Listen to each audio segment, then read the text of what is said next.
Mais je ne donnerai pas de la voix comme d'habitude, donc je veux vous entendre. Amen. Attendez, en plus j'ai des problèmes d'oreille. Amen. Ah. Non, je ne veux pas que vous me rendiez sourd non plus. Alors soyons les bienvenus dans ce lieu. On va prier ensemble, demander au Seigneur sa grâce. Tendre Père Céleste, c'est ensemble ce matin, dans cette heureuse communion, que nous voulons déjà te dire merci. Merci pour la grâce de nous avoir accordé ce temps, de venir en ce lieu pour te louer, t'adorer, t'apporter le fruit de notre cœur, notre reconnaissance. Parce qu'encore cette semaine, tu as manifesté ta grâce, ton amour, ta patience, tes bontés. Et nous voulons être ce matin d'un seul cœur, d'une seule âme, pour louer le nom de Jésus. Ce nom qui nous a été donné, qui est au-dessus de tous les noms. Ce nom qui est le plus beau des noms. Jésus-Christ, Sauveur oint. Celui qui nous a été donné pour notre rémission éternelle, parce que tu nous as sauvés. Tu nous as donné ce que tu avais de plus cher. Et en retour, Seigneur, accepte l'offrande de nos cœurs, notre louange, nos chants. Tout ce que nous allons pouvoir vivre ce matin, Seigneur, nous voulons être comme des instruments, Seigneur, de musique, qui s'accordent ensemble pour t'apporter la plus belle des mélodies. Alors béni soit ton nom, Père, au nom de Jésus. Amen. Amen. Amen. Premier chant que j'ai choisi, c'est « Un jour dans tes parvis ». Alors je ne sais pas si cela vous arrive, mais parfois on peut être un peu comme dans ce psaume 42. Pardon. Ce psaume 42, dont le titre est « Comme un cerf qui soupire ». Au chef de chœur, méditation des Coréites. Comme un cerf qui soupire après l'eau des ruisseaux, de même, je soupire après toi, ô mon Dieu. Ça, c'est une expression que on pourrait avoir presque tous les jours. De pouvoir avoir la joie de se retrouver, de revoir les visages que l'on connaît si bien, mais de se revoir tous ensemble devant un seul et même Seigneur. De pouvoir être ensemble pour louer et adorer notre Dieu. Que Dieu soit béni pour ce qu'il fait. Il bâtit son Église. Il est celui qui, de par la multiplicité qu'il peut y avoir de différences entre nous, il veut faire un corps. Une Église à sa gloire. Amen. Je soupire après toi, ô mon Dieu. J'ai soif de Dieu, du Dieu vivant. Un jour dans tes parvis vaut mieux que 1000 ailleurs. C'est le premier chœur que nous allons interpréter. En rythme. Attends.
jour nous partirons, et oui, c'est un fait.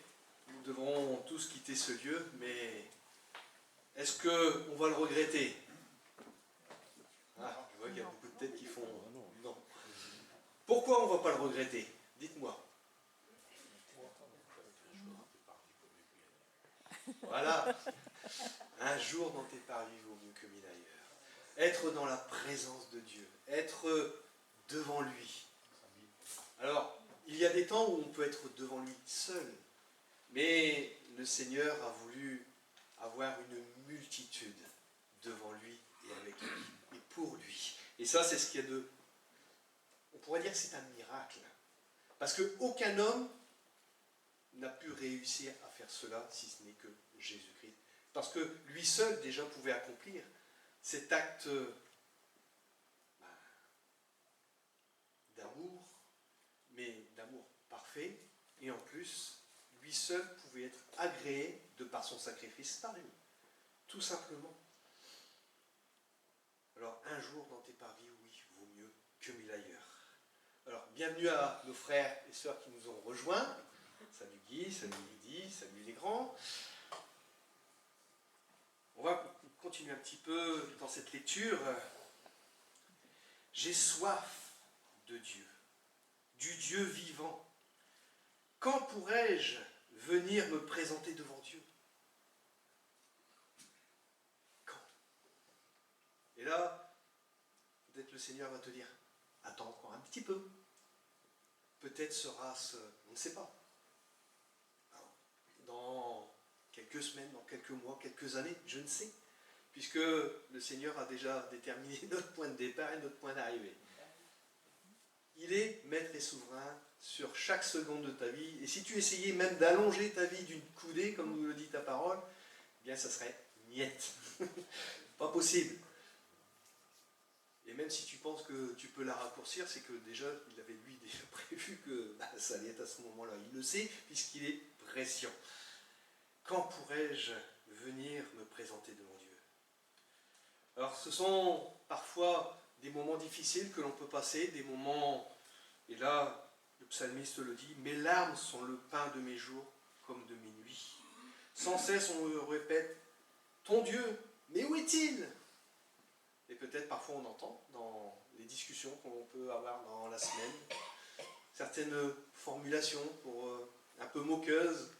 Oui mais attends, tu dis que Dieu existe, mais s'il y avait un Dieu, il n'y aurait pas tout ça, il n'y aurait pas tant d'injustice, il n'y aurait pas tant de haine, il n'y aurait pas tant de souffrance, il n'y aurait pas tant... toutes ces choses que l'on entend de façon régulière. Et pourtant, Dieu est aux commandes. Il est maître et souverain sur toutes ces choses. Où est-il donc ton Dieu? Eh bien, il est au ciel. Et il fait ce qu'il veut. Il gère. Et dans ce monde en tumulte, dans ce monde qui est, on va dire, presque en ébullition, eh bien, de par ce monde, il appelle, et il continue, inlassablement, avec fidélité, eh bien, chaque homme. Il interpelle, il appelle. Et c'est de par le monde, on le sait, on le voit, que l'Église eh bien, se constitue. Amen. C'est ça, la grandeur de notre Dieu au travers de son œuvre. Le prochain chant, c'est le 241, avec toi, Seigneur, tous ensemble.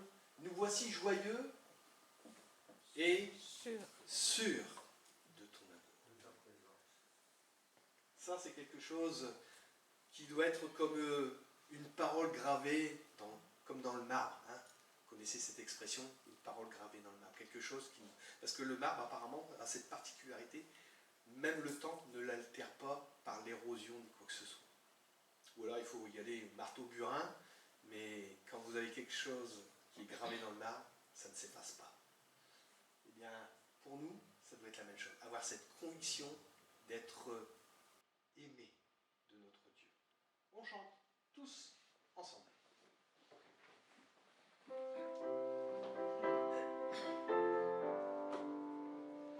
Avec toi, Seigneur, tous ensemble.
Mets ton espoir en Dieu, et je le louerai encore. Car il est mon sauveur. Ça c'est au verset 6. Verset 7, mon Dieu, et ça c'est le psalmiste qui le dit, mon âme est abattue. Voilà pourquoi je pense à toi du pays du Jourdain, des cimes de l'Hermon et du mont de Mitsehar. Un abîme en appelle un autre, tu fais gronder les chutes, tous les flots et tes lames ont déferlé sur moi. Que le jour, l'Éternel me montre son amour. Je passerai la nuit à chanter tes louanges, et j'adresserai ma prière au Dieu qui me fait vivre. Car je veux dire à Dieu, lui qui est mon rocher, pourquoi m'ignores-tu ? Pourquoi donc me faut-il vivre dans la tristesse, pressé par l'ennemi ? Mes membres sont meurtris, mes ennemis m'insultent. Sans cesse, ils me demandent, ton Dieu, où est-il donc ? Pourquoi donc, mon âme, es-tu si abattue, et gémis-tu sur moi ? Mets ton espoir en Dieu, je le louerai encore, mon Sauveur et mon Dieu. Il peut se passer énormément de choses dans chacune de nos vies. Mais il nous faut nous rappeler cette parole et surtout la graver sur les parois de notre cœur. Notre Dieu est notre Sauveur. Il est celui qui est... Pardon. Il est celui qui gère tout, qui dirige tout, et il est aussi celui qui a son œil, sa main et son amour sur chacun d'entre nous. Avec des cris de joie, justement parce que cet amour que j'ai reçu, eh bien, me fait exprimer cette joie. Comme celui qui est dans le couloir de la mort, peut-être même directement, prêt à l'injection létale ou sur la chaise électrique, alors ça se passe de l'autre côté, hein. Et puis, on vient lui annoncer, tu es libre. Waouh! Alors là, grand sourire, je suis libre, mais comment ça se fait? Quelqu'un a payé pour toi. Et combien de fois cela s'est-il pas produit? Quelqu'un a payé le prix pour toi. Cela devrait nous réjouir nos cœurs et nous faire chanter avec des cris de joie, ma bouche te chantera.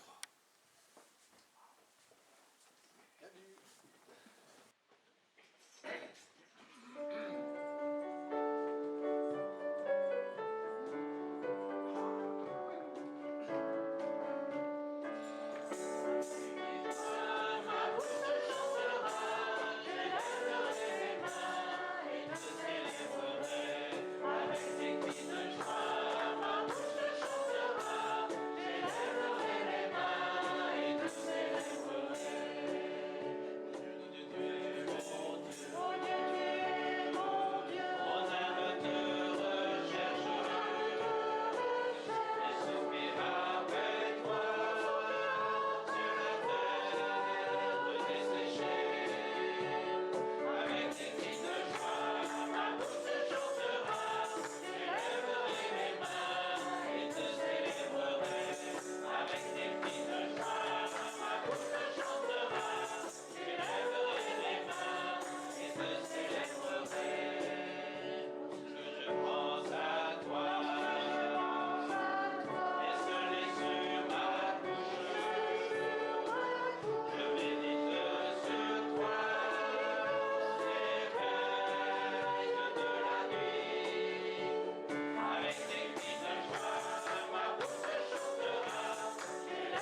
Il est bon de louer, adorer le Seigneur, de pouvoir le chanter comme on le fait.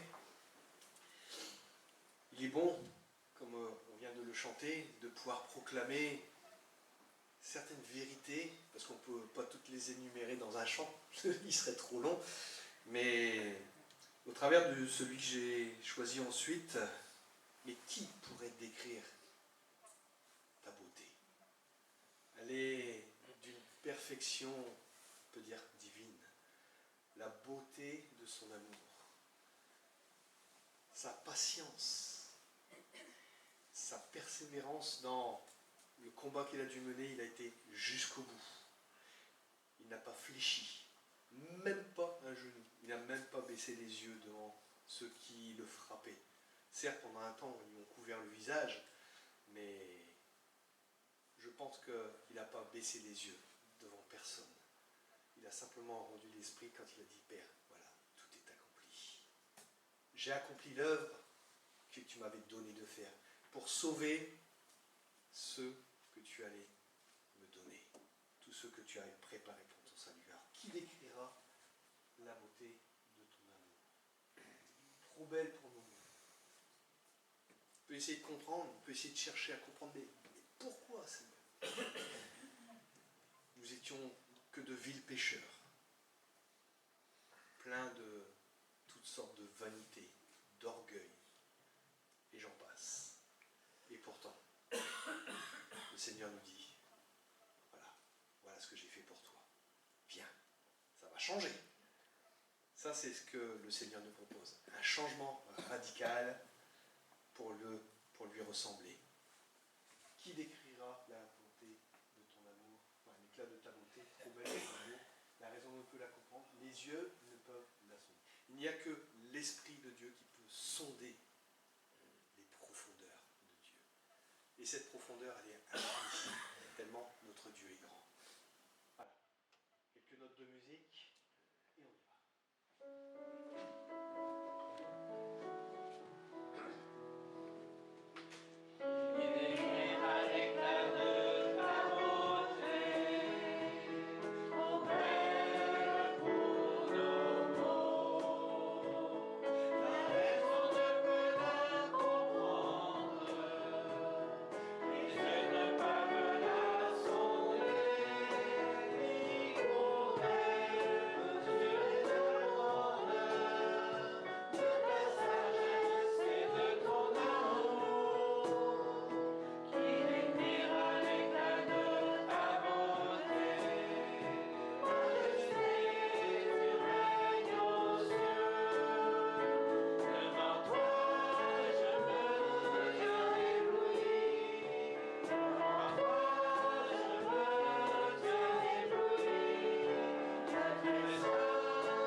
Devant toi, je me tiens ébloui. Et là, nous allons être devant le Seigneur aussi pendant ce temps de partage du pain, du vin. Ébloui devant, c'est vrai, cet acte d'amour qui est si merveilleux. Prendre et jauger toute la dimension que cela peut représenter pour chacun d'entre nous.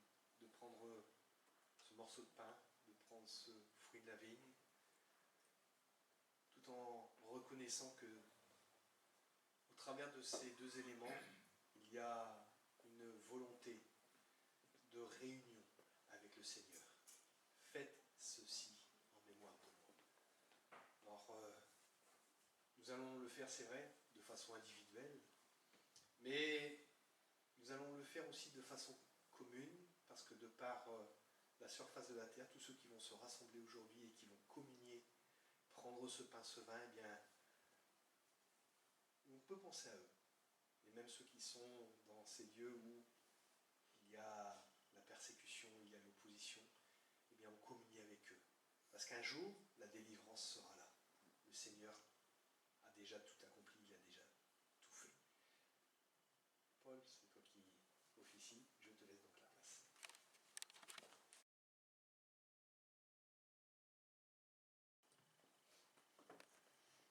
Oui, nous avons donc devant nous effectivement ce moment très solennel du repas que le Seigneur a institué. Et je voudrais donc relire avec vous un passage pour introduire en 1 Pierre 1, versets 8 à 12. Jésus, vous n'avez pas vu, pourtant vous l'aimez. Mais en plaçant votre confiance en lui, sans le voir encore, vous êtes remplis d'une joie glorieuse et inexprimable, car vous obtenez en retour votre salut, qui est le but de votre foi. Ce salut a fait l'objet de recherches et des investigations de prophètes qui ont annoncé d'avance la grâce qui vous était destinée. Ils cherchaient à découvrir à quelle époque et à quels événements se rapportaient les indications données par l'Esprit de Christ. Cet esprit était en eux et annonçait à l'avance les souffrances du Messie et la gloire dont elles seraient suivies. Il leur fut révélé que le message dont ils étaient chargés n'était pas pour eux, mais pour vous. Et ce message vous a été communiqué maintenant par ceux qui vous ont annoncé la bonne nouvelle sous l'action de l'Esprit Saint envoyé du ciel.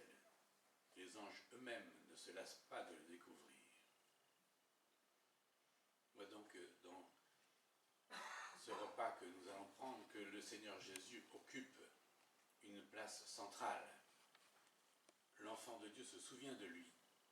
Tout ce qui concerne cette personne glorieuse devrait être devant nos cœurs dans ce repas de souvenir. Sa vie, ses souffrances, sa mort et les gloires qui l'ont suivi. Et nous savons ce que l'apôtre Paul nous a communiqué encore en nous rappelant donc ces repas qui étaient institués. Nous pouvons aussi relire dans 1 Corinthiens 11. En effet, j'ai reçu du Seigneur ce que je vous ai transmis. Le Seigneur Jésus, la nuit où il a été arrêté, a pris du pain et après avoir remercié Dieu, l'a rompu et a dit « Prenez, mangez, ceci est mon corps qui est rompu pour vous.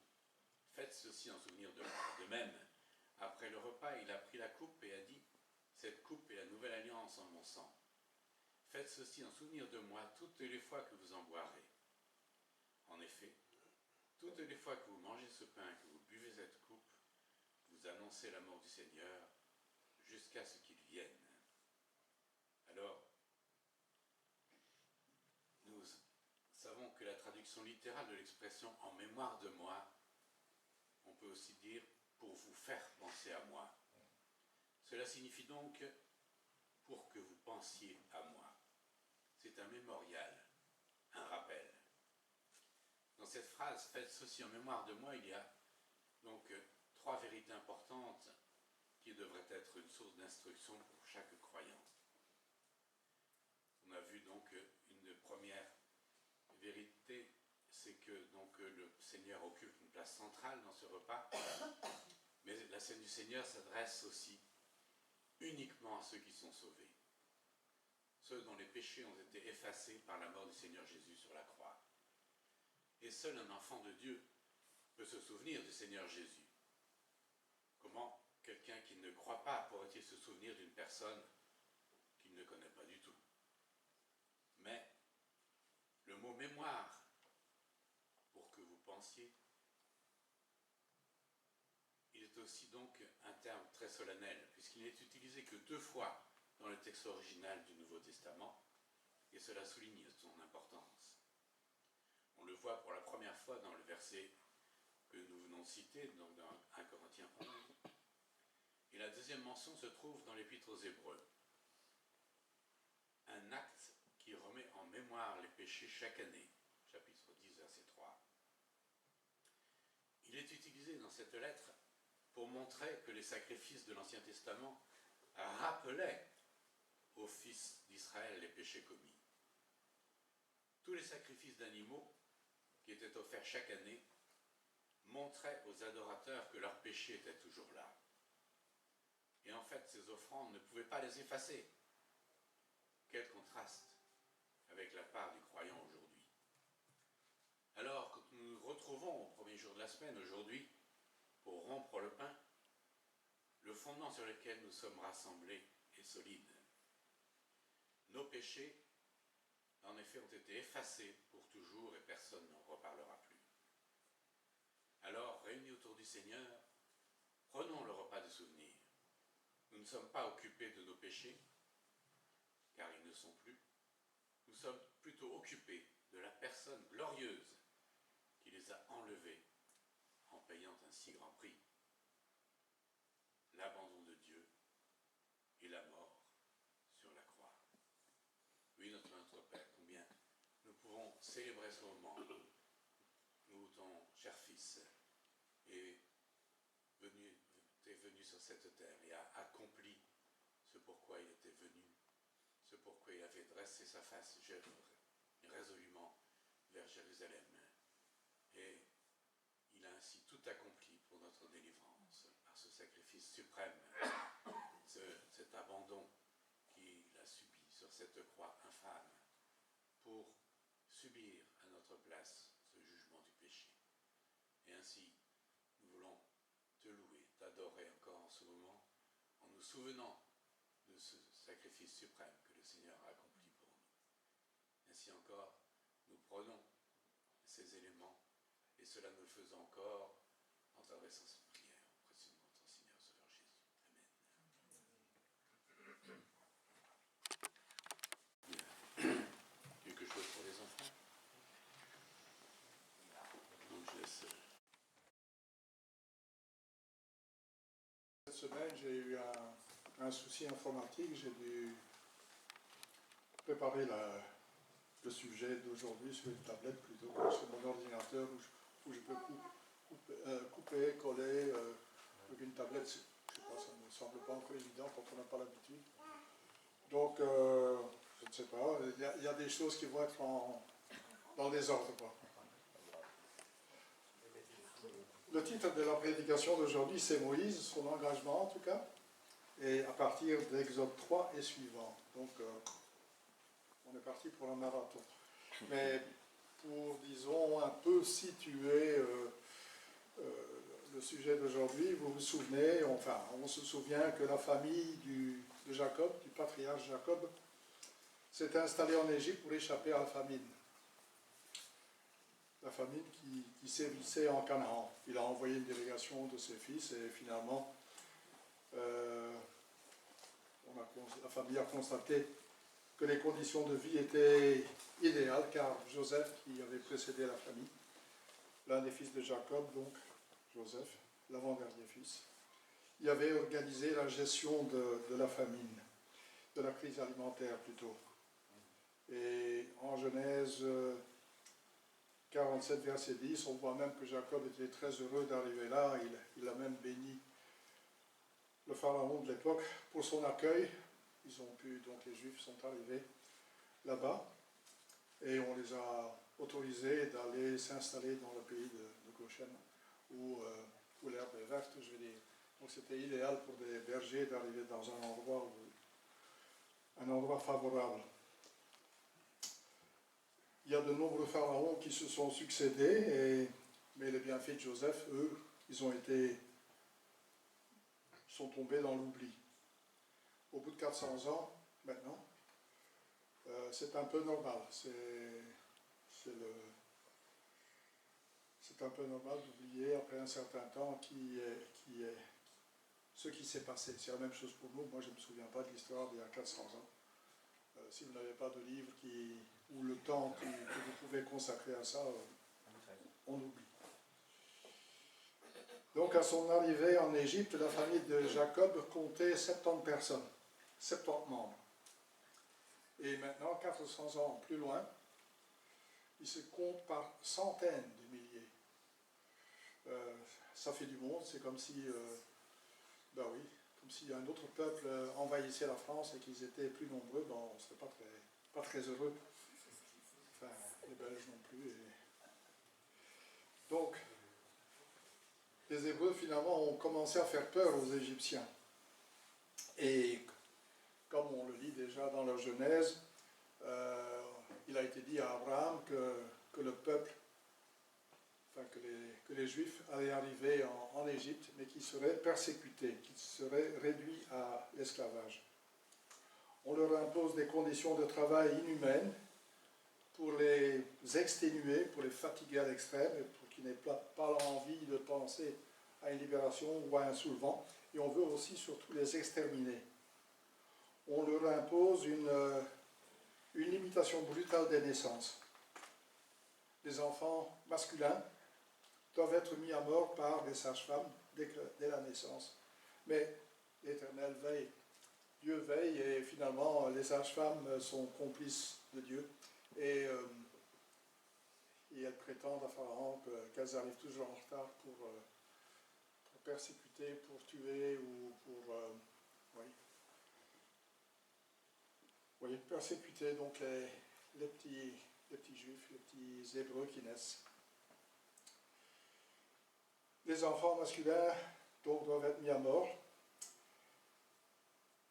Et Pharaon finit par imposer qu'on jette ces enfants qui naissent dans le Nil. Donc tous les garçons nouveau-nés doivent être éliminés en les jetant dans le Nil. Dans la tribu de Lévi, vous savez que Jacob donc avait 12 fils, et il y en a un qui s'appelle Lévi, les descendants de Lévi, dans un couple composé d'Amram et de Jochebed. Vous pouvez trouver ces noms en Exode 6, verset 19. Là naît un garçon. Et le couple ne veut pas se soumettre au décret de Pharaon. Ils voient quelque chose dans leur enfant. Cet enfant est exceptionnellement beau et agréable. Mais de temps en temps, il a faim et il pleure. C'est normal. Donc on ne peut plus cacher l'enfant après un certain temps. Et les parents font foi en la souveraineté de Dieu. Ils ne veulent pas jeter l'enfant dans le Nil. Et qu'est-ce qu'ils font? Ils le mettent dans un panier qu'ils enduisent de bitume, je dirais, de goudron. Il est non pas... Donc l'enfant est déposé dans le panier, et le panier n'est pas déposé dans le Nil, mais sur le Nil. Et la princesse, il y a une princesse égyptienne, la fille de Pharaon, qui va se baigner régulièrement à un certain endroit, et le hasard veut que le petit enfant pleure et attire l'attention de la princesse et envoie quelqu'un pour le chercher. Il dit, waouh, quel bel enfant. Bon, elle comprend que c'est un enfant hébreu. Et comme il n'y a pas de hasard dans les voies de Dieu, la sœur de cet enfant se trouve à proximité et elle propose à la princesse de trouver une nourrice pour élever cet enfant. Évidemment, elle le trouve, cet enfant, parce que c'est la sœur de l'enfant qui vient de naître, enfin, qui doit avoir plus ou moins 3 mois à ce moment-là. Donc, c'est un honneur et une faveur pour la maman de s'occuper de son propre enfant et en plus d'être payée par la princesse pour s'en occuper. Donc, la nourrice est très contente. Je vois que Nathalie comprend la situation. Et donc la mère va s'en occuper pendant quelques mois encore, le temps que l'enfant a besoin de lait pour se nourrir. Une fois que l'enfant commence à avoir des dents, c'est moins évident. Nous, les dentistes, enfin, du temps que je travaillais, on disait que les enfants ont leurs premières dents à 6 mois, donc je suppose qu'à partir de ce moment-là, l'enfant peut commencer à manger certaines choses.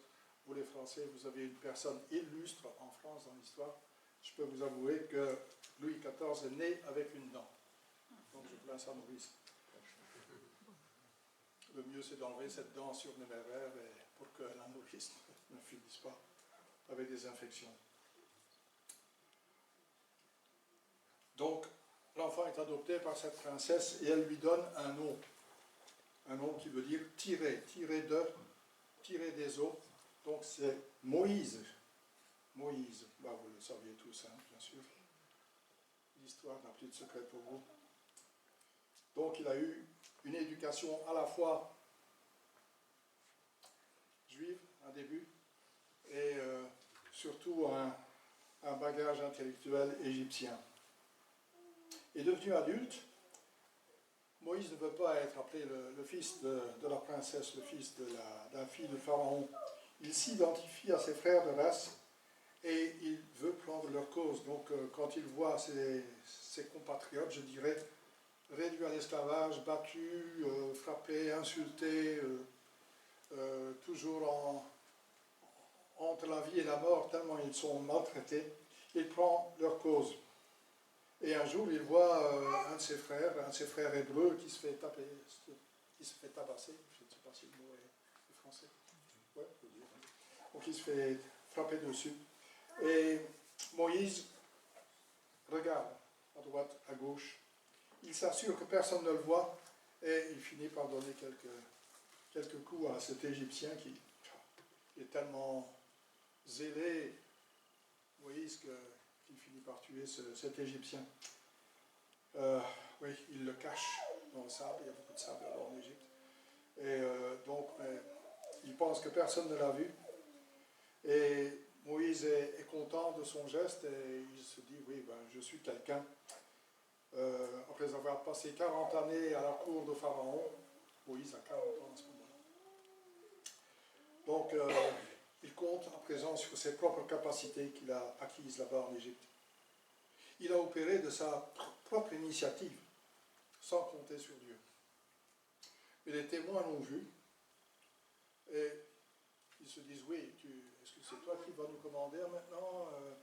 Est-ce que c'est toi qui vas être notre persécuteur ou notre défenseur? Je ne sais pas comment ils ont dit exactement, mais il prend peur, parce que comme il y a eu des témoins, il a peur que la chose s'ébruite, et en effet, Pharaon va la prendre et veut tuer Moïse.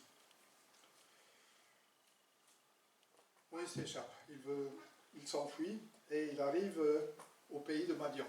Madian, c'est un pays qui se trouve, vous voyez l'Égypte, la péninsule du Sinaï, et à côté vous avez de nouveau une partie de la Jordanie, puis qui descend vers un endroit plus bas, on appelle ça Madian, donc le territoire occupé par les Madianites.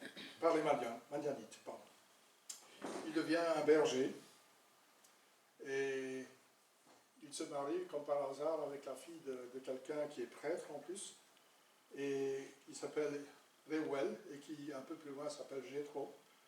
En tout cas, c'est le beau-père donc de Moïse. Les Hébreux et les Madianites ont un ancêtre commun. Abraham a eu Sarah, il a eu Agar, mais il fait s'ennuyer, il n'avait pas la télé à l'époque. Et il a rencontré Ketura, avec laquelle il a eu donc une descendance et un fils qui s'appelle Madian. Donc de là, cette branche qui s'appelle les Madianites. Donc il y a un ancêtre commun entre les Madianites et les Hébreux. Le temps passe. Un jour, c'est un endroit désertique, Madian. Et donc le berger amène son troupeau à un endroit assez éloigné, près du mont Horeb justement. Et c'est là que je vous invite à prendre vos Bibles. Donc à cette époque-là, je vous ai résumé 80 années de la vie de Moïse. Donc vous voyez, ça va vite. On sera vite au bout. Enfin pas. Exode 3.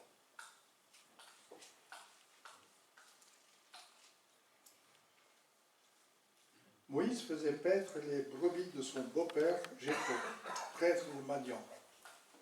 Il mena son troupeau au-delà du désert et parvint jusqu'à Horeb, la montagne de Dieu. L'ange de l'Éternel lui apparut dans une flamme au milieu d'un buisson.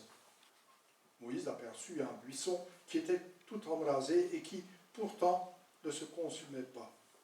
Il se dit alors, je vais faire un détour pour aller voir ce phénomène extraordinaire et comprendre pourquoi le buisson ne se consume pas. L'Éternel vit que Moïse faisait un détour pour aller voir, et il l'appela du milieu du buisson. « Moïse, Moïse !»« Je suis là, répondit Moïse. Dieu lui dit, « N'approche pas d'ici, ôte tes sandales, car le lieu où tu te tiens est un lieu saint. » Puis il ajouta, « Je suis Dieu, le Dieu de tes ancêtres, le Dieu d'Abraham, le Dieu d'Isaac et le Dieu de Jacob. » Alors Moïse se couvrit le visage car il craignait de regarder Dieu. L'Éternel reprit, « J'ai vu la détresse de mon peuple en Égypte, et j'ai entendu les cris que lui font pousser ses oppresseurs. Oui, je sais qu'il souffre. C'est pourquoi je suis descendu pour le délivrer des Égyptiens, pour le faire sortir d'Égypte et le conduire vers un bon et vaste pays, un pays ruisselant de lait et de miel, celui qu'habitent les Cananéens, les Hittites, les Amoréens, les Phéréziens, les Éviens et les Yébousiens. À présent, les cris des Israélites sont parvenus jusqu'à moi, et j'ai vu à quel point les Égyptiens les oppriment. Va donc maintenant, je t'envoie vers le Pharaon, pour que tu fasses sortir d'Égypte les Israélites, mon peuple. » Moïse dit à Dieu, « Mais qui suis-je, moi, pour aller trouver Pharaon et pour faire sortir les Israélites d'Égypte? » « Sache que je serai avec toi, lui répondit Dieu. Et voici le signe auquel on reconnaîtra que c'est moi qui t'ai envoyé. Quand tu auras fait sortir le peuple hors d'Égypte, vous m'adorerez sur cette montagne-ci. » Moïse reprit, « J'irai donc trouver les Israélites et je leur dirai, le Dieu de vos ancêtres m'a envoyé vers vous, mais s'ils me demandent quel est son nom, que répondrai-je? Alors Dieu dit à Moïse, « Je suis celui qui est. » Puis il ajouta, « Voici ce que tu diras aux Israélites, je suis, m'a envoyé vers vous. Puis tu leur diras, l'Éternel, le Dieu de vos ancêtres, le Dieu d'Abraham, d'Isaac et de Jacob, m'a envoyé vers vous. C'est là mon nom pour l'éternité. C'est sous ce nom que l'on se souviendra de moi pour tous les temps. Va donc réunir les responsables d'Israël et dis-leur, l'Éternel, le Dieu de vos ancêtres, le Dieu d'Abraham, d'Isaac et de Jacob, m'est apparu et m'a dit, j'ai résolu d'intervenir en votre faveur au regard du traitement qu'on vous inflige en Égypte. Aussi ai-je décidé de vous faire sortir d'Égypte, où vous êtes en proie à l'oppression, pour vous conduire dans le pays des Cananéens, des Hittites, des Amoréens, des Phéréziens, des Éviens et des Yébousiens, dans un pays ruisselant de lait et de miel. Les responsables d'Israël t'écouteront et tu iras trouver le Pharaon avec eux pour lui dire, l'Éternel, le Dieu des Hébreux, est venu nous trouver. Maintenant, veuille donc nous accorder la permission de faire 3 journées de marche dans le désert pour aller offrir un sacrifice à l'Éternel, notre Dieu. Moi, je sais que le Pharaon ne vous permettra pas de partir s'il n'y est pas contraint avec puissance. C'est pourquoi j'interviendrai et je frapperai l'Égypte de toutes sortes de prodiges que j'accomplirai au milieu d'elle. Après cela, il vous renverra.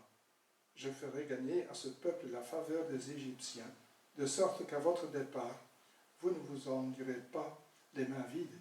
Chaque femme demandera à sa voisine et à celle qui habite chez elle des ustensiles d'argent et d'or, ainsi que des vêtements. Vous les donnerez à porter à vos et vos filles. Ainsi, vous dépouillerez les Égyptiens. Moïse objecta. Et s'ils ne me croient pas et ne m'écoutent pas, s'ils me disent « L'Éternel ne t'est pas apparu », qu'as-tu dans ta main lui demanda l'Éternel. Un bâton. Jette-le par terre. Moïse jeta le bâton par terre et celui-ci se transforma en serpent. Moïse s'enfuit devant lui. Mais l'Éternel lui dit « Tends ta main et attrape-le par la queue. » Moïse avança sa main et saisit le serpent qui redevint un bâton dans sa main. C'est pour qu'ils croient que l'Éternel, le Dieu de leurs ancêtres, le Dieu d'Abraham, d'Isaac et de Jacob, t'est réellement apparu. Puis l'Éternel continua, « Mets ta main sur ta poitrine. » Moïse mit sa main sur sa poitrine, puis il la ressortit. Elle était couverte d'une lèpre blanche comme la neige. « Remets ta main sur ta poitrine, » lui dit Dieu. Il la remit. Quand il la ressortit, elle était redevenue saine. « Si donc, ils ne te croient pas, lui dit l'Éternel, et s'ils ne sont pas convaincus par le premier signe miraculeux, ils croiront après le deuxième. Si toutefois, ils n'ont pas confiance, même après avoir vu ces deux signes, et s'ils ne t'écoutent pas, alors tu puiseras de l'eau dans le Nil. Tu la répandras par terre, et dès qu'elle touchera le sol, elle se transformera en sang. De grâce, Seigneur, dit Moïse, je n'ai pas la parole facile. Cela ne date pas d'hier, ni d'avant-hier, ni du moment où tu as commencé à parler à ton serviteur. J'ai la bouche et la langue embarrassées, un peu comme moi. L'Éternel lui répondit, qui a doté l'homme d'une bouche? Qui la rend? Qui le rend muet ou sourd, voyant ou aveugle? N'est-ce pas moi, l'Éternel? Maintenant donc, vas-y, je serai avec toi, avec ta bouche, et je t'indiquerai ce que tu devras dire. Mais Moïse rétorqua, de grâce, Seigneur, je t'en prie, envoie qui tu voudras. Alors l'Éternel se mit en colère contre Moïse et lui dit, eh bien, il y a ton frère Aaron, le Lévite. Je sais qu'il parlera facilement. D'ailleurs, il est déjà en chemin pour venir te trouver. Il sera tout heureux de te voir. Tu lui parleras, tu lui mettras des paroles dans la bouche. Et moi, je vous assisterai tous deux dans ce que vous direz, et je vous indiquerai ce que vous aurez à dire. Il sera ton porte-parole devant le peuple, il te servira de bouche, et tu seras pour lui comme le Dieu qui parle à son prophète. Tu prendras ce bâton en main, et c'est avec cela que tu accompliras les signes miraculeux. Demain, la journée est fériée, je continuerai à lire demain chez vous. Donc la curiosité de Moïse va transformer sa vie de berger. Il voit un buisson qui est enflammé, mais qui ne se consume pas. Donc ça continue à brûler malgré je ne vais pas dire les feuilles, parce que dans le désert, les buissons n'ont pas de feuilles, mais des épines pour éviter l'évaporation. Donc, merci, tu sais tout. Donc, Dieu l'interpelle depuis un buisson. Dieu l'appelle à son service. Dieu a vu son peuple en Égypte. Il a entendu, il a vu ses plaintes. Et il veut manifester maintenant sa miséricorde et prend en considération son alliance avec Abraham. Une alliance qu'il avait établie avec Abraham, puis avec Isaac et Jacob. Donc Dieu rompt là un silence de 400 ans. Le temps de l'esclavage doit se terminer et les Hébreux doivent quitter l'Égypte. L'ange de l'Éternel appelle Moïse du milieu de la flamme. L'ange revendique sa nature divine parce que Moïse doit se déchausser. On se trouve là sur un endroit saint. C'est la première fois dans la Bible qu'on voit le mot saint. Donc c'est quelque chose qui est à part, quelque chose qui est réservé. Comme Dieu est là, cet endroit est réservé. Et Moïse doit même se déchausser. Moïse se cache le visage. Il comprend qu'il ne peut pas vivre en voyant Dieu. Comment il l'a appris, je ne sais pas. Est-ce que ce serait Jéthro qui lui a appris? Je ne sais pas. Dieu lui explique la raison de son apparition. Il veut amener son peuple dans un bon et vaste pays, promis déjà dans le passé, aux aïeux de Jacob. Dieu a reconnu le sens de la justice de Moïse, mais 40 années ont été nécessaires pour recycler Moïse. Il est né dans une famille hébreuse, mais il lui a fallu quand même 40 années pour qu'il soit recyclé. Il a appris les normes égyptiennes, mais il doit apprendre à écouter Dieu. Il doit apprendre à mourir à lui-même. Il doit acquérir une nouvelle maturité. Il est là, à l'école de Dieu. Donc, Moïse va devenir un serviteur de Dieu au service des Hébreux. Moïse a bien appris sa leçon d'humilité pendant les 40 ans passés auprès des moutons de son beau-père. Moïse y a découvert son impuissance, sa dépendance. Il a appris à mourir à lui-même. Il ne revendique plus. Il subit en quelque sorte la vie de tous les jours. Mais il se laisse façonner par le divin potier pour devenir un vase utile au maître. Je fais référence à 2 Timothée 2, verset 21. Il apprend à laisser l'initiative à Dieu. Et sa violence impulsive fait progressivement place à la patience. Nombre 12, verset 3, dit même que Moïse était un homme très humble. L'humilité est déterminante dans le service pour Dieu.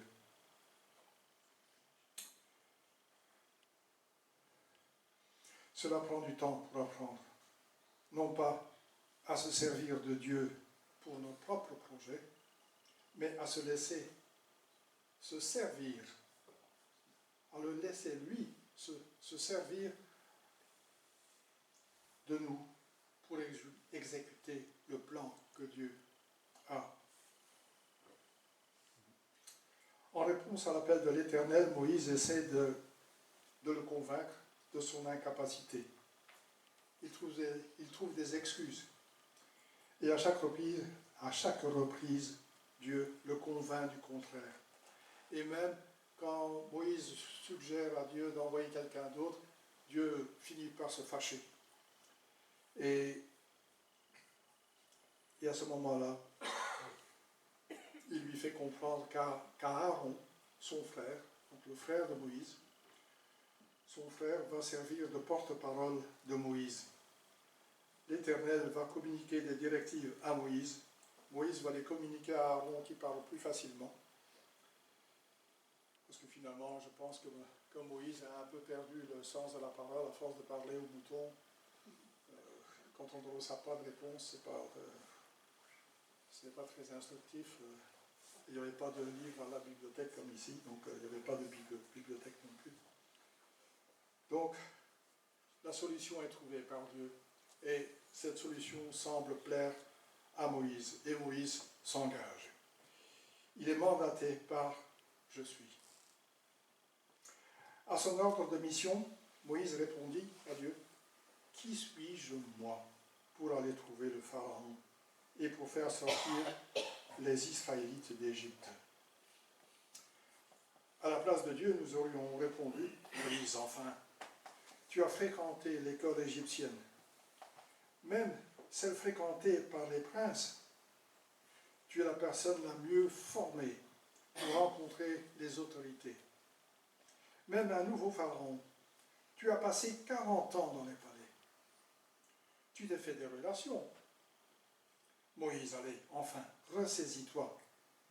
Tu connais la souffrance des Hébreux, tu aimes la justice, tu as déjà défendu des opprimés.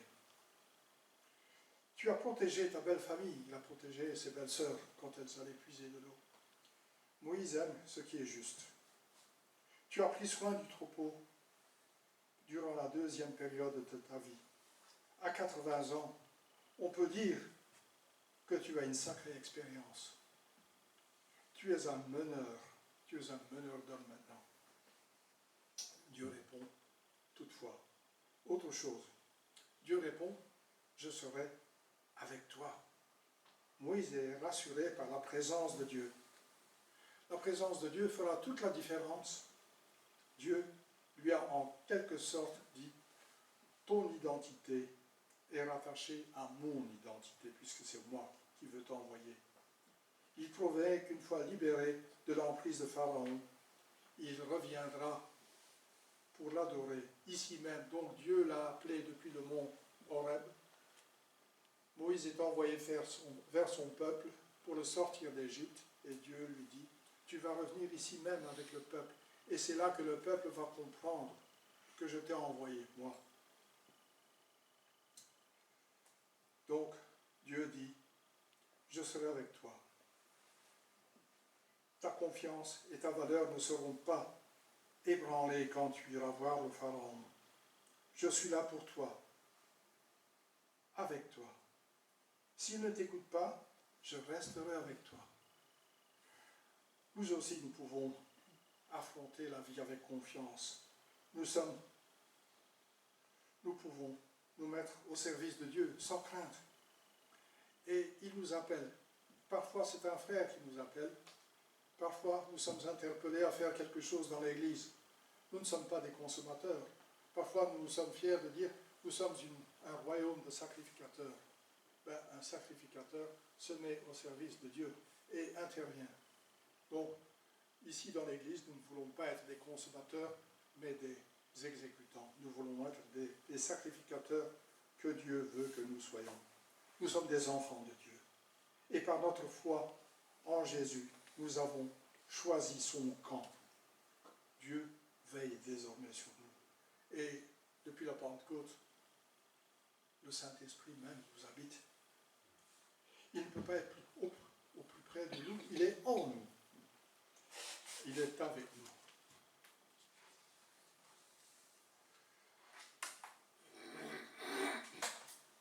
Le signe auquel le peuple reconnaîtra que Moïse est l'envoyé de Dieu et que Moïse est son protégé, ce sera donc quand ils vont revenir, après avoir fait quelques journées dans le désert du Sinaï. Ce sera un signe de grande valeur pour Moïse. Enfin, on va reconnaître son autorité. De génération en génération, les Hébreux se seront racontés que Dieu avait promis un pays à Abraham, à Isaac et Jacob dont ils ont entendu parler. Ce sont leurs aïeux. Mais 400 ans se sont écoulés, comme je vous ai déjà dit. Ils doivent penser que Dieu les a oubliés. Les patriarches connaissaient Dieu comme le Créateur et aussi comme le Seigneur de l'univers. Ils avaient une relation personnelle avec lui et occasionnelle. Dieu apparaissait à certains moments et aux endroits où Dieu apparaissait, il bâtissait un autel, notamment depuis Noé.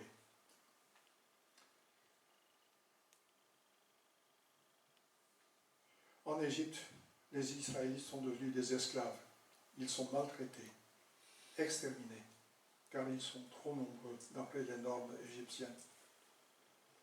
Chaque jour, ils supplient le ciel d'intervenir. Mais quelle divinité interpelle-t-il? Aurait-il même oublié le nom du Dieu d'Abraham, d'Isaac et de Jacob? Ce qu'il me semble le cas pour la majorité des Hébreux réduits à l'exploitation en Égypte. L'Éternel connaît bien le nom de Moïse. Il connaît tout son curriculum. Et c'est même Moïse qu'il veut engager. Nous avons lu que Dieu dit « Moïse, Moïse ». Notre Dieu lui révèle aussi son nom à lui. Et son nom, c'est Yahweh. Et c'est un nom qui indique que Dieu est au-dessus de tout. Il est éternel et souverain. Il n'a de compte à rendre à personne. Il ne dépend de rien ni de personne. C'est lui qui décide, c'est lui qui est. Il est digne de confiance. Il reste comme il l'est toujours, comme il a toujours été depuis la nuit des temps. Il ne déroge pas à sa parole. Quand il promet quelque chose, il l'accomplit. Le nom de l'Éternel lui convient donc très bien. L'Éternel, tel est Dieu, notre Dieu. Vous vous souvenez aussi que Jésus a dit à un certain moment, avant qu'Abraham fût, je suis. Là, Jésus a révélé également sa divinité. Jésus est, je suis. Il est Dieu. Certains demandent, oui, et Jésus dit qu'il est Dieu, à quel endroit dans sa parole? Là, je pense que nous pourrions citer ce verset en Jean 8, verset 58.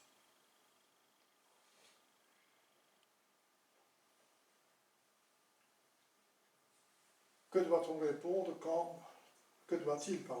Moïse donc, répondre quand les responsables du peuple vont l'interroger? Dieu dit qu'il est celui qui est. Je suis qui je suis. Moïse devra dire aux Israélites ce nom-là. Dans mes recherches pour préparer cette prédication, j'ai lu que dans l'Antiquité, les individus avaient besoin de connaître le lieu où ils pouvaient rencontrer leur divinité. Ici, ce sera le mont Horeb. Et le nom du Dieu qu'ils doivent adorer, c'est « Je suis ». Les Israélites connaissent désormais le nom de leur Dieu. En Égypte, ils étaient entourés de dieux. Il y avait des dieux presque partout. Mais ils ne savaient plus quel Dieu auquel ils devaient s'adresser. Ils s'adressaient à un Dieu, mais on ne peut pas se tromper en disant Dieu. Ici, les Hébreux connaissent vraiment le nom de Dieu. C'est « Je suis », et comme on l'a lu, il va garder ce nom-là pour l'éternité. Et souvent, on dit « Je suis ». L'Éternel, je trouve que c'est une belle traduction. Il est là pour l'éternité. Il nous accompagne. Il est l'alpha et l'oméga. Il est toujours là. Donc, Moïse peut maintenant donner une indication à ceux qui douteraient de lui. Il a un nom et il a un lieu où ils peuvent rencontrer Dieu. Vous savez que ce Dieu va être transformé en tabernacle, puis en temple, et puis en Jésus. Le point de rencontre pour rencontrer Jésus, c'est très simple maintenant, c'est Jésus. Et nous pouvons nous adresser à lui.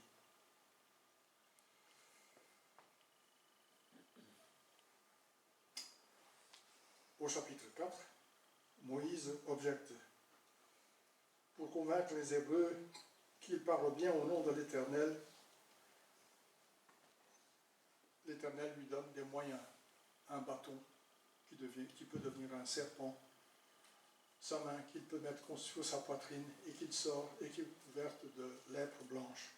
S'il la remet, ça disparaît. Donc ce sont des choses qui ne sont pas courantes. Et ça interpelle donc son peuple. Et s'il ne croit toujours pas, il peut prendre le premier prodige qu'il va accomplir en Égypte, transformer de l'eau en sang. Le premier prodige, c'est l'eau du Nil qui se transforme en sang. Mais là, c'est de l'eau qu'il prend, qu'il répand sur le sable. Et dès qu'elle touche le sol, elle peut devenir du sang.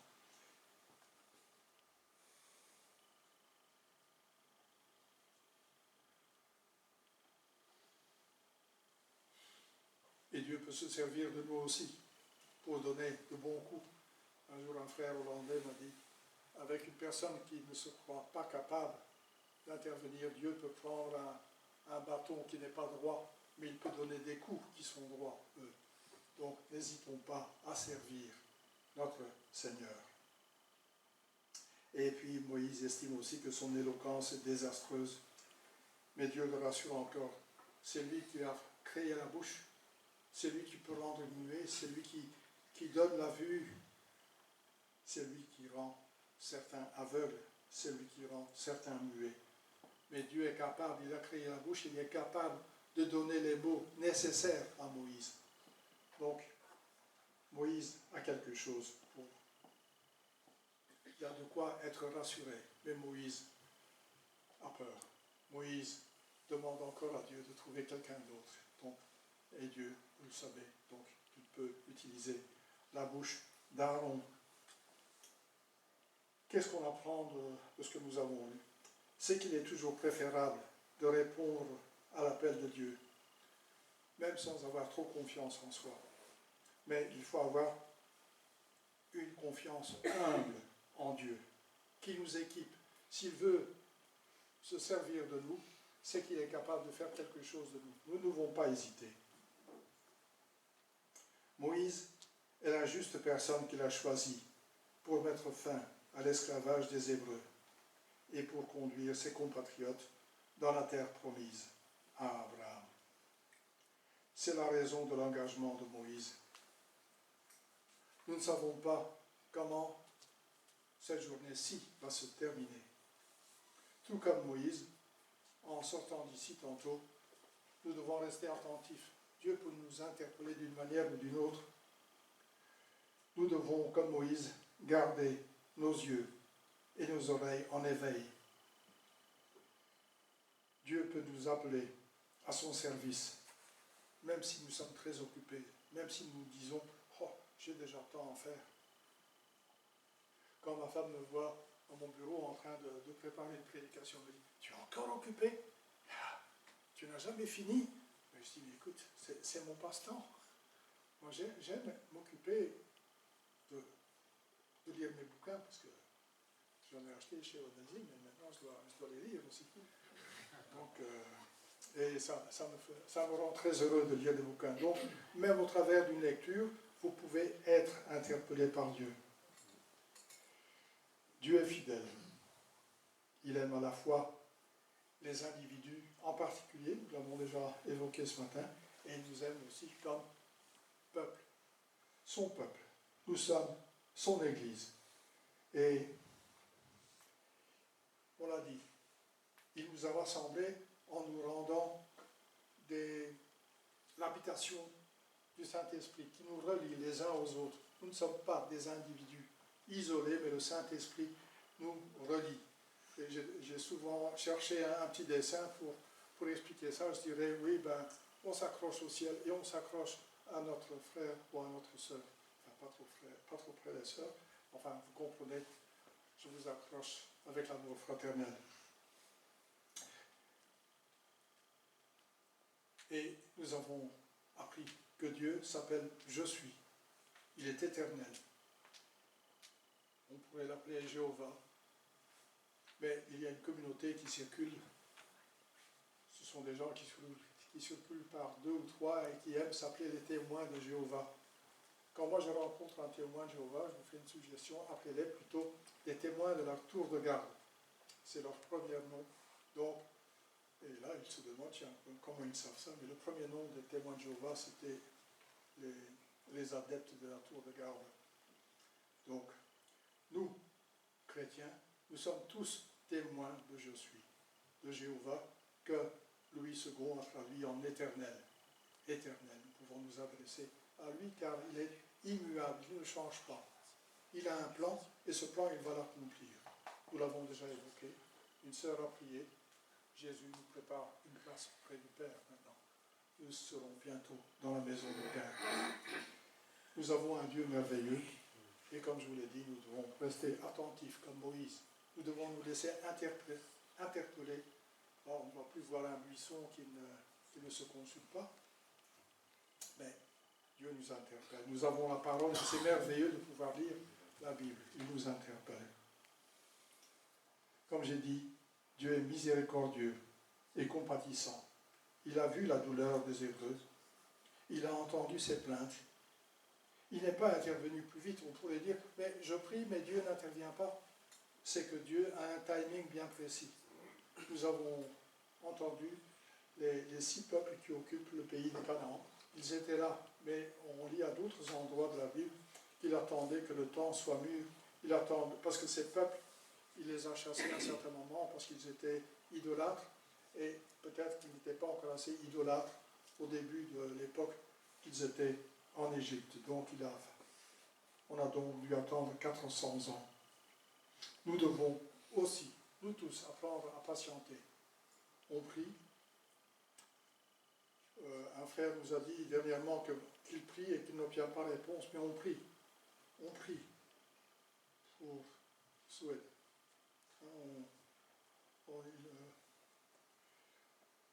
On veut également que le Seigneur accomplisse ce qu'il a prévu. Et on a tous comme ça un souhait quelconque. On prie toujours pour quelque chose. Et il faut rester très près de Dieu. Vivre avec Dieu, c'est le meilleur moyen. Nous savons que Dieu est patient. Il a donné la réponse à chacune des objections de Moïse. Dieu nous rassure quand le doute nous envahit. Moïse a dit à Moïse,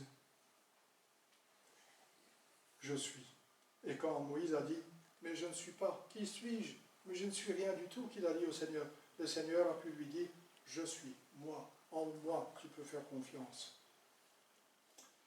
Donc Moïse a dit, mais je ne suis rien, mais Dieu a dit, moi je suis. Nous devons baser notre foi sur qui est Dieu et lui obéir quand il nous conseille, quand il demande de lui obéir, nous devons lui obéir.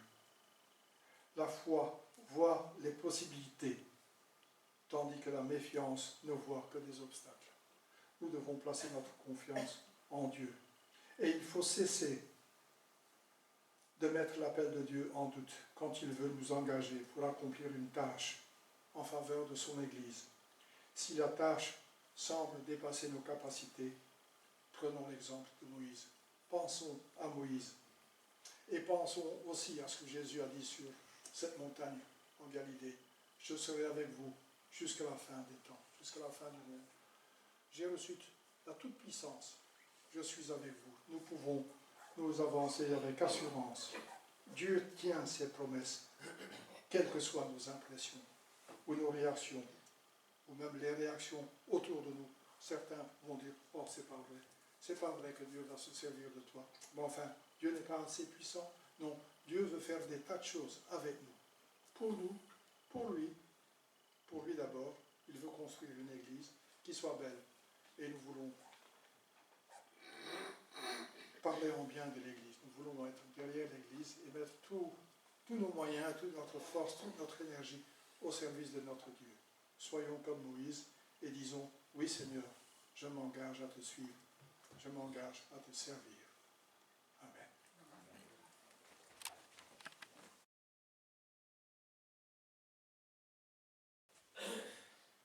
Voilà, merci Gabi pour ce partage.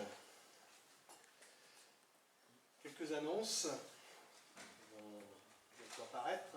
Alors pour cette semaine, donc déjà pour cet après-midi, il y a, même ce midi directement, un repas qui a été prévu déjà depuis quelques temps, alors en espérant que tout le monde reste. Bien sûr, je sais que tout le monde ne le pourra pas, mais on fait de bons moments, on passe de bons moments ensemble, et même après, on va prolonger un petit peu ce temps fraternel par diverses activités. On va regarder ça tout à l'heure pendant le repas, mais on va pas, une fois que le café est bu, filer à l'anglaise, comme on dit. Bon, c'est peut-être pas une bonne expression, parce que Ruth, c'est pas comme ça. Donc, c'est une vraie fausse expression. Alors, ensuite, nous avons, alors je pense, non, comme ma femme n'a pas eu de contrôle, donc c'est pour ça qu'on l'a mis, mais bon, vous n'avez rien vu, c'est pas grave. Mercredi, réunion de prière où nous continuons à intercéder, prier les uns pour les autres et puis pour les divers sujets, et ils sont tellement variés. Donc, tous invités à venir prier ensemble. Sinon, samedi prochain, pour ceux qui vont se reconnaître, c'est à des associations. Voilà, plein de choses à discuter. Ouvrez votre boîte mail. Notre chère présidente nous a envoyé un courriel. Voilà, pour préparer ceci. Ensuite, dimanche prochain, donc là, ça sera un café culte. Donc, on aura un petit temps avant, 9h15. Et bientôt, nous avons déménagement de Séville, donc il va falloir avoir des gros bras. Alors les cartons font combien de kilos à peu près? C'est lourd, hein. Alors c'est des cartons renforcés, alors, parce que souvent les cartons c'est 60 kilos. Ouais, ça va aller. Bon, s'il n'y en a que 2, ça va aller. Mais on vous invite, pour ceux qui ont la capacité de venir et de donner un petit coup de main à Sylvie. Alors, pour le lieu de rendez-vous et tout ça, veuillez vous rapprocher de Sylvie. Le timing c'est bon, voilà. Et je sais que le point de chute c'est à Rexpoud. Si vous ne savez pas où c'est Rexpoud, Google est votre ami. Il pourra vous le montrer, pas de problème. Voilà. Pardon? Encore faut-il réussir à l'écrire. Rexpoud. Voilà. En mettant 2 petits points au-dessus. Bastien. Bon anniversaire. Joyeux anniversaire, Bastien. Happy birthday to you. Joyeux anniversaire. On n'a pas tous les jours 20 ans, hein. Ça nous arrive qu'une fois seulement, il paraît, c'est ce que la chanson dit. Mais bon, on t'embrasse bien fort et on n'a qu'une fois chaque année une date unique. C'est normal, on est unique. Voilà, on passe à la suite, mais normalement tout ça vous allez pouvoir le retrouver sur les divers réseaux. J'avais encore 2 chants, mais je vais prendre le 1007 qui nous dit « Je suivrai mon Seigneur ». Suivre quelqu'un, c'est s'engager. N'est-ce pas? On ne va pas suivre quelqu'un qui ne nous intéresse pas.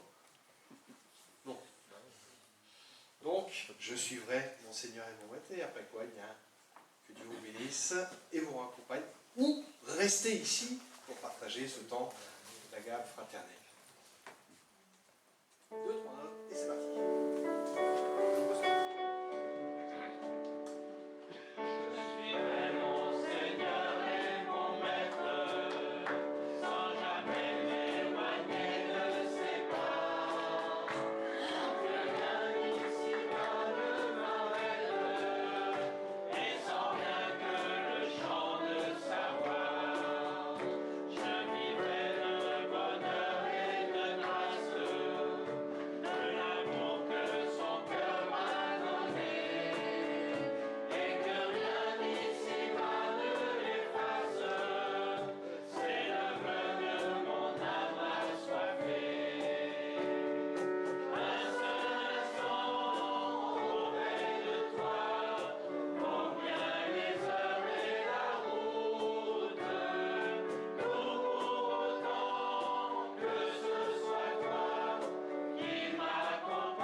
Dieu vous bénisse et vous garde toute cette semaine.